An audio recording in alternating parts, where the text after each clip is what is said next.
요즘 경기가 좋지 않아서 많이 어려우신 분도 있고 또 일을 하긴 하는데 즐거움이 없는 분들도 있습니다. 적지 않은 분들이 어떻게 하면 행복하게 살 수 있을까 하는 것을 고민하고 있습니다. 경기가 좋든지 나쁘든지 전천후로 행복하게 살 수 있는 비결은 없을까? 오늘 구약성경 신명기 26장을 보면 모세가 이스라엘 백성들에게 일러주는 행복의 비결이 하나 있습니다. 모세는 해마다 추수 때가 되면 옛날 이집트에서 노예 생활하던 때를 기억하고 한 해의 수확을 감사하는 감사의 단을 쌓으라고 말씀합니다. 추수감사절은 이렇게 시작이 되었습니다. 오늘 본문에서 모세가 말씀하는 핵심은 세 가지입니다. 첫째는 기억하는 것입니다. 당신들은 주 당신들의 하나님 앞에서 다음과 같이 아뢰십시오. 내 조상은 떠돌아다니면서 사는 아람 사람으로서 몇 안 되는 사람을 거느리고 이집트로 내려가서 거기에서 몸부쳐 살면서 거기에서 번성하여 크고 강대한 민족이 되었습니다. 그러자 이집트 사람이 우리를 학대하며 괴롭게 하며 우리에게 강제 노동을 시켰습니다. 모세는 이스라엘 백성들에게 그들의 조상들의 고난을 기억할 것을 말씀하고 있습니다. 그들의 조상들이 떠돌던 사람들이었음과 그리고 이집트에 내려가 몸 붙여 살면서 그 땅의 사람들에게 겪게 된 고난을 기억하라고 말씀합니다. 그리고 하나님의 은혜를 기억하라고 또한 말씀합니다.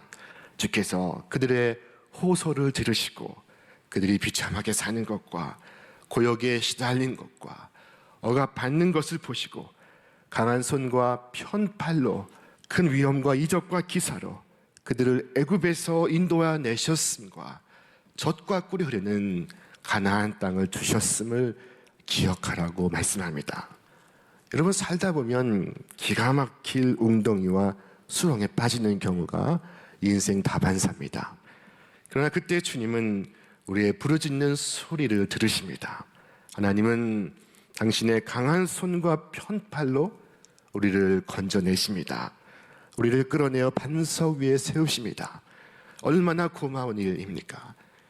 그러나 이 고마움과 감격은 얼마 지나지 않아 퇴색되고는 합니다. 우리가 잊기 때문입니다.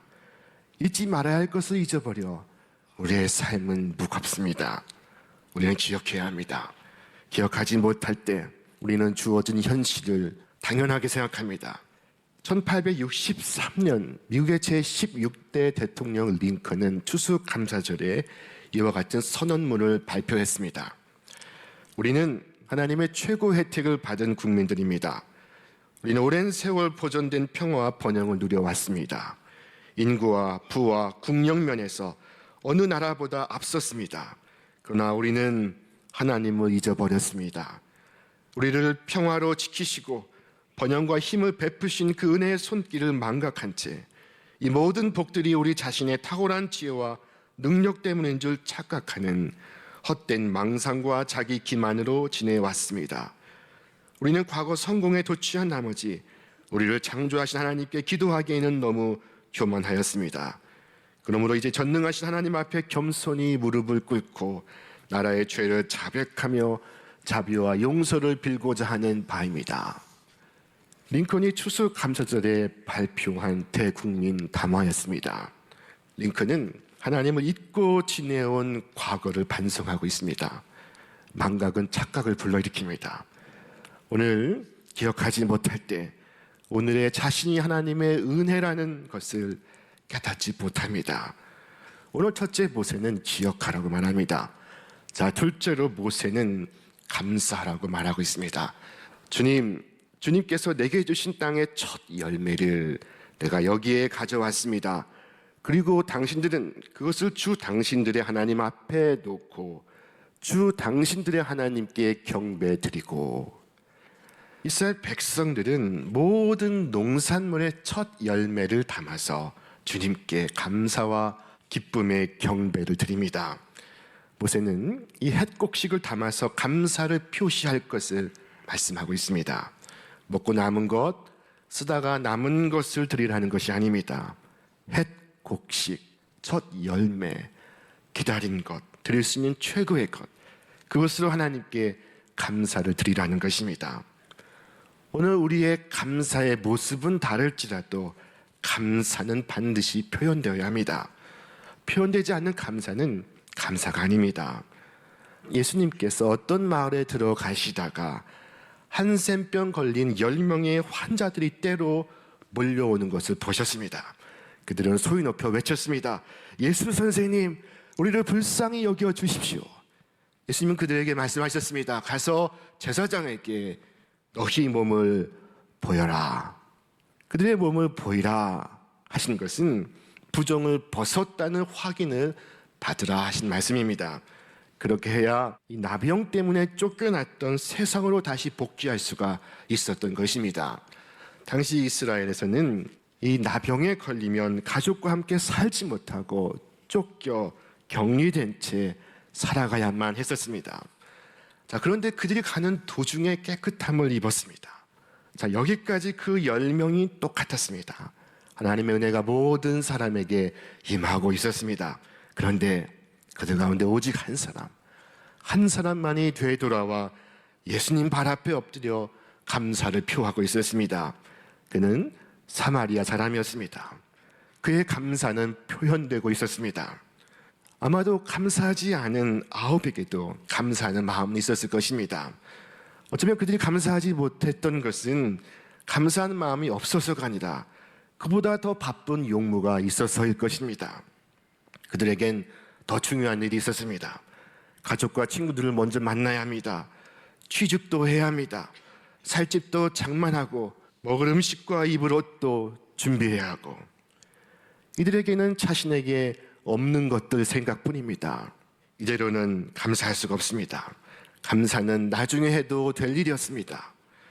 아합은 감사를 나중으로 미루고 있었습니다. 그러나 감사는 그 순간 표현되어야 합니다. 제때 표현되지 않는 감사는 감사가 될 수가 없습니다. 우리는 때로 감사를 미루다가 감사를 잊어버립니다. 감사를 미루다 감사를 잊고, 감사를 잊다가 오히려 하나님을 원망합니다. 아합은 자신에게 없는 것들을 생각했지만 사마리아 사람은 그에게 있는 것, 그가 받은 것을 생각하고 있었습니다.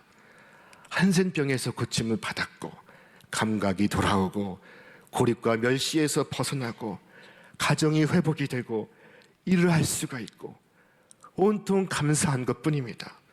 같은 조건이지만 이들의 모습은 크게 달랐습니다. 결국 감사는 소유의 넉넉함에 있는 것이 아니라 생각의 깊이에 달려 있습니다. 영어의 thank는 think에서 나온 말이라고 합니다. 깊이 생각하면 우리는 감사할 수 있습니다. 우리가 받은 천국의 영생을 깊이 생각해 보시기를 바랍니다. 그러면 우리에게는 감사할 것밖에 없습니다. 매일매일이 감사입니다. 그때 예수님은 10사람이 깨끗해지지 아니하였느냐, 그런데 9은 어디 있느냐, 하나님께 영광 돌리러 되돌아온 사람은 이방 사람 하나밖에 없느냐, 일어나서 가거라, 네 믿음이 너를 구원하였느니라 하고 말씀하셨습니다. 한센병에서 나은 것도 행복이지만, 그러나 그는 엄청난 복을 하나 더 받습니다. 그것은 하늘의 주님으로부터 내 믿음이 너를 구원하였느니라 하신 말씀이었습니다. 돌아오지 않았던 아합과 달리 그는 돌아와 감사함으로써 복을 받고 있었습니다. 여러분, 어려울 때보다 오히려 풍부할 때, 잘 못됐을 때보다 오히려 잘 될 때 예수님을 떠난 사람들이 많습니다. 잘 될 때 예수님께 나오기가 힘들고, 풍성할 때 감사하기가 힘듭니다. 여러분, 은혜 받은 것으로 끝나지 마시기를 바랍니다. 오직 구원받기 합당한 감사의 믿음을 가지시기를 바랍니다. 성경은 이와 같이 말씀합니다. 우리 함께 읽겠습니다. 감사로 제사를 드리는 자가 나를 영화롭게 하나니 그 행위를 옳게 하는 자에게 내가 하나님의 구원을 보이리라. 감사의 표현은 우리를 온전하게 합니다. 받은 은혜가 구원이 되게 합니다. 감사하는 영혼은 자신의 모든 것을 복되게 합니다. 영국의 스펄전 목사님은 불행할 때 감사하면 불행이 끝나고 형통할 때 감사하면 형통이 연장된다 라고 말씀했습니다. 이 한센병에서 건짐을 받은 사마리아 사람은 큰 소리로 하나님께 감사하고 하나님께 찬양을 올립니다. 성경의 시편은 우리가 동원할 수 있는 모든 악기를 동원하여 하나님께 감사하고 하나님을 찬양하라고 말씀합니다. 나팔소리 울리면서 하나님을 찬양하고 검은고와 수금을 타며 하나님을 찬양하고 소구치고 춤을 추며 하나님을 찬양하고 현금을 뜯고 피리 불며 하나님을 찬양하고 오묘한 소리 나는 재금과 큰 소리 나는 재금을 울리면서 하나님을 찬양하라고 말씀합니다. 관악기, 현악기, 타악기가 총동원되고 있습니다. 좀 못하면 어떻습니까? 주님은 이와 같이 말씀하셨습니다. 숨 쉬는 사람마다 주님을 찬양하여라. 할렐루야. 자, 우리가 죽지 않고 숨 쉬고 있다면 주 하나님을 찬양하시기를 바랍니다. 이번 추수 감사절을 맞아 우리 교회는 금주 목요일에 예수의 전당에서 교회 창립 63년을 감사하는 하나님을 찬양하는 음악회를 갖습니다. 이날 우리 모든 신촌의 우리 믿음의 가족들이 한자리에 모여 하나님을 찬양할 것입니다. 여러분, 구역에서, 목장에서, 가정에서 335 손잡고 나와 하나님을 함께 찬양할 수 있기를 바랍니다. 요즘은 어려운 때라고 말합니다. 그러나 주님은 숨을 쉴 수만 있다면 하나님을 찬양하라고 말씀합니다. 어느 날 꾀꼬리가 하나님께 불평을 늘어놓았습니다. 개구리들의 울음소리가 너무 시끄러워서 노래를 부를 수가 없다는 것입니다. 그러자 하나님이 꾀꼬리에게 말씀하셨습니다. 네가 노래를 부르지 않으니 개구리들의 울음소리가 더 크게 들리는구나. 여러분, 절망의 노랫소리가 아무리 크게 울려도 불러야 할 것은 소망의 노래입니다. 우리가 하나님을 찬양할 수 있는 것은 형편이 좋기 때문이 아니라 어떤 형편에서든지 하나님의 살아계심과 나를 사랑하심을 내가 믿기 때문입니다. 자, 마음에 짙은 구름이 끼면 하나님이 보이지 않습니다. 그러나 우리가 반드시 기억해야 할 것은 저 짙은 구름 너머에는 언제나 변함없이 해가 비치고 있다는 것입니다. 찬송가 489장은 참으로 아름다운 찬송입니다. 그 가사가 너무나 좋습니다. 세상 모든 풍파 너를 흔들어 약한 마음 낙심하게 될 때에 내려주신 주의 복을 세어라. 주의 크신 복을 내가 알리라. 받은 복을 세어보아라. 크신 복을 내가 알리라. 세상 근심 걱정 너를 누르고 십자가를 등에 지고 나아갈 때 주가 네게 주신 복을 세어라. 두려움없이 항상 찬송하리라. 받은 복을 세어보아라. 크신 복을 내가 알리라. 오늘 우리에게 베풀어 주신 주님의 모든 복을 세어볼 수 있기를 바랍니다. 지금 잘 사는 사람에게 복을 세어보라는 말씀이 아닙니다. 세상 풍파에 낙심하고 십자가를 등에 지고 고생하며 세상 권세가 앞길을 막는 상황에서 받은 복을 세어보라고 말씀합니다. 우리가 받은 복을 세어보지 않으면 우리 인생이 고마움임을 우리는 망각합니다. 그러나 복을 세어보면 세어볼수록 우리의 삶이 기적이요 은총의 연속임을 깨닫습니다. 독일의 한 중년 기독교인이 대학병원 수술실에서 혀에 생긴 암 때문에 혀를 절단하는 수술을 받게 되었습니다. 이 마취 주사를 손에 든 의사가 잠시 머뭇거리며 말했습니다. 마지막으로 남길 말씀이 없습니까? 혀를 사용하여 말하는 것은 이 순간이 마지막 순간입니다. 의사와 간호사와 주수와 견습 의사들을 비롯하여 둘러선 모든 사람들의 표정이 무거웠습니다. 잠시 침묵과 긴장의 시간이 흘렀습니다. 저마다 만일 내가 이 환자라면, 만일 나에게 한마디 언어밖에 남아있지 않다면 무엇을 말할 수 있을 것인가 생각을 했습니다. 드디어 두 줄기 눈물이 흐르기 시작했습니다. 그리고 환자의 입이 움직이기 시작했습니다. 그는 같은 말을 3번 되풀이함으로써 최후의 한마디를 남겼습니다. 주 예수여 감사합니다. 주 예수여 감사합니다. 주 예수여 감사합니다. 지난 60년 제게 혀를 주셔서 말하게 해 주신 것을 감사합니다. 오늘 우리가 누리고 있는 바를 깊이 생각해야 합니다. 우리가 많은 것을 받았고 많은 것을 누리고 있습니다. 오늘 나는 내 건강을 불평할 수도 있지만 살아있음을 감사할 수도 있습니다. 오늘 나는 비가 오는 것을 불평할 수도 있지만 비가 옴으로 인해 만물이 자라남을 기뻐할 수도 있습니다. 오늘 나는 아이들이 어질러 놓은 난장판을 보고 화낼 수도 있지만 가족의 있음에 깊이 감사할 수도 있습니다. 여러분, 오늘 여러분이 받은 복을 한번 헤아려 보시기를 바랍니다.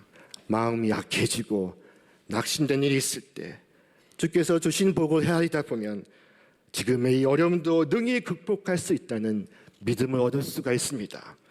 내게 능력 주시는 자 안에서 내가 모든 것을 할 수 있느니라. 아이잭 월트는 하나님이 거하는 곳은 2곳이다. 하나는 천국이요, 하나는 감사하는 심령이다 라고 말했습니다. 어느 이름 없는 시인의 감사의 기도가 있습니다. 주님, 때때로 병들게 하심을 감사합니다. 인간의 약함을 깨닫게 해주시기 때문입니다. 가끔 고독의 수렁에 내던져 주심도 감사합니다. 그것은 주님과 더 가까워지는 기회입니다. 일이 계획대로 안 되게 틀어주심도 감사합니다. 그래서 나의 교만을 반성할 수 있습니다. 아들, 딸이 걱정거리가 되게 하시고 남편이 미워질 때도 있게 하시고 부모와 형제가 짐으로 느껴질 때도 있게 해주심을 감사합니다. 그래서 인간이 된 보람을 깨닫기 때문입니다. 먹고 사는데 힘겹게 하심을 감사합니다. 눈물로써 밥을 먹는 심정을 이해할 수 있기 때문입니다. 불의와 허위가 득세하는 시대에 태어난 것도 감사합니다. 그래서 주님의 사랑을 더욱 깊이 깨닫기 때문입니다. 주님, 무엇보다 감사할 수 있는 이 마음 주신 것을 감사합니다. 우리가 모든 일에 감사하는 것이 우리를 향하신 하나님의 뜻입니다. 주께서 말씀하셨습니다. 우리 함께 읽겠습니다. 범사에 감사하라. 이것이 그리스도 예수 안에서 너희를 향하신 하나님의 뜻이니라. 어떤 아버지와 아들이 한 집에 살고 있었습니다. 하루는 아들이 집에 오면서 상기된 목소리로 아버지에게 말했습니다. 아버지, 오늘 저에게 정말 감사한 일이 생겼습니다. 무슨 일이 생겼는데 하나님께 정말 감사합니다. 그래, 어서 한번 말해보거라. 오늘 교회에서 집으로 오다가 차가 7바퀴나 굴렀는데 상처 하나 없이 이렇게 말짱해요. 그러자 아버지가 이렇게 답했습니다. 그래, 나는 너보다 훨씬 더 감사하구나. 그럼 아버지는 8바퀴를 굴으셨나요? 아니, 나는 한 바퀴도 안 굴렀다.